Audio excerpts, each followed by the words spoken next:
Baton Rouge, Louisiana. A Louisiana private investigator accused of trying to illegally obtain Donald Trump's tax returns before last year's U.S. presidential election has been arrested again. At a hearing this week, a judge found that Jordan Hamlet violated conditions of his pretrial release that involved computer monitoring and tracking of his location.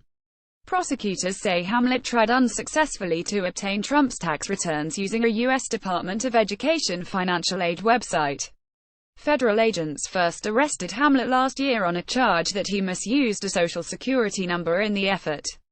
Hamlet's attorney accused agents of tricking his client by luring him to her Baton Rouge hotel where they questioned him on October 27, less than 2 weeks before the election.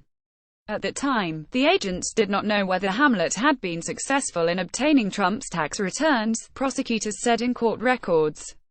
The agents feared a public release of the documents could influence the election, according to a transcript of testimony obtained by the Associated Press. Hamlet's lawyer didn't immediately return phone and email messages Friday.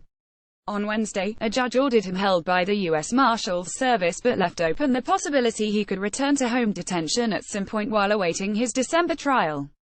Court records describe how federal agents in October worried that Hamlet could be armed as they orchestrated an elaborate operation to lure him to the embassy suites in Baton Rouge for questioning. Plainclothes officers blended in with guests inside the hotel. Other officers took up positions outside. Hamlet agreed to an interview in the hotel's atrium and the agents questioned him for hours in hushed tones inside the crowded lobby, authorities said. Hamlet immediately took credit for his genius idea to seek Trump's tax returns from a U.S. Education Department financial aid website even before he was accused of anything, Treasury Department Special Agent Samuel Johnson testified. He sounded somewhat, I would describe it as proud, Johnson said. We spoke in lower voices because there was a number of people passing by and the information that we're discussing at this time relates directly to presidential candidate Trump and his tax returns. Prosecutors have not revealed any possible motives for Hamlet's alleged attempt to get Trump's tax records. In court documents outlining the case, they wondered whether he was working with anyone or planned to sell them or release them.